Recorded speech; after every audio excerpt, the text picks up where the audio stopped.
கிறிஸ்துவுக்குள் பிரியமான சகோதர சகோதரிகளே, உங்கள் அனைவரையும் தினமொரு முத்துக்கள் நிகழ்ச்சியில் சந்திப்பதில் மிகுந்த மகிழ்ச்சி அடைகிறேன். இயேசுவின் உயிர்ப்பு சொல்லும் செய்தி. லூக்கா 24ஆம் அதிகாரம் 1 முதல் 6 முடிய வசனங்கள். வாரத்தின் முதல் நாள் விடியற்காலையிலேயே தாங்கள் ஆயத்தம் செய்திருந்த நறுமணப் பொருட்களை எடுத்துக்கொண்டு அப்பெண்கள் கல்லறைக்கு சென்றார்கள். கல்லறை வாயிலிலிருந்து கல் புரட்டப்பட்டிருப்பதை கண்டார்கள். அவர்கள் உள்ளே நுழைந்தபோது அங்கே ஆண்டவர் இயேசுவின் உடலை காணவில்லை. அதை குறித்து அவர்கள் குழப்பமுற்றார்கள். அப்போது திடீரென மின்னலை போன்று ஒளி வீசும் ஆடை அணிந்த இருவர் அவர்களுக்கு தோன்றினர். இதனால் அப்பெண்கள் அச்சமுற்று தலை குனிந்து நின்று கொண்டிருந்தனர். அவர்கள் அப்பெண்களை நோக்கி, உயிரோடு இருப்பவரை கல்லறையில் தேடுவதேன்? அவர் இங்கே இல்லை, அவர் உயிருடன் எழுப்பப்பட்டார். கலிலேயாவில் இருக்கும்போது அவர் உங்களுக்கு சொன்னதை நினைவுபடுத்திக் கொள்ளுங்கள்.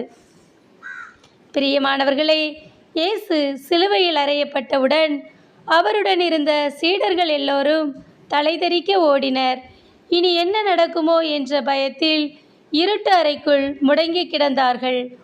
உயிர்ப்புதான் அவர்கள் எல்லோரையும் வீறு கொண்டு எழ வைத்தது. உயிர்த்த இயேசுவின் காட்சிதான் பயந்தாங்கொள்ளிகளை பாசறைகளின் தலைமை வீரர்கள் ஆக்கியது. ஒரு வேலைக்கார பெண்ணிடம், இயேசுவா, அவர் யார் என்று தெரியவே தெரியாது என பயந்து கொண்டே பதிலளித்த சீடர், அரசவையில் உயிர்த்த இயேசுவின் சாட்சி நான் என பின்னர் வீரம் கொண்டு எழ இயேசுவின் உயிர்ப்புதான் காரணம். இயேசுவை பிடித்ததும் பின்னங்கால் பிடரியில் பட ஓடிய சீடர்கள்தான் பின்னாளில், என்னை இயேசுவை போல சிலுவையில் அறையாதீர்கள், தலைகீழாய் அறையுங்கள், தோலை உரியுங்கள் என்றெல்லாம் சற்றும் பயமில்லாமல் மரணத்தை அரவணைத்தார்கள். இயேசுவின் உயிர்ப்பு 3 நிலைகளில் முழுமையடைகிறது. சிலுவையை நாள்தோறும் சுமத்தல், இயேசுவோடு அறையப்படுதல், இயேசுவோடு உயிர்த்தல். நமது பாவ வாழ்க்கையை விட்டுவிட்டு தூய்மையான வாழ்க்கைக்குள் செல்ல வேண்டும்.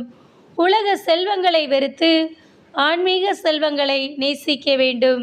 சிற்றின்பத்தை வெறுத்து இறை அன்பை தேட வேண்டும்.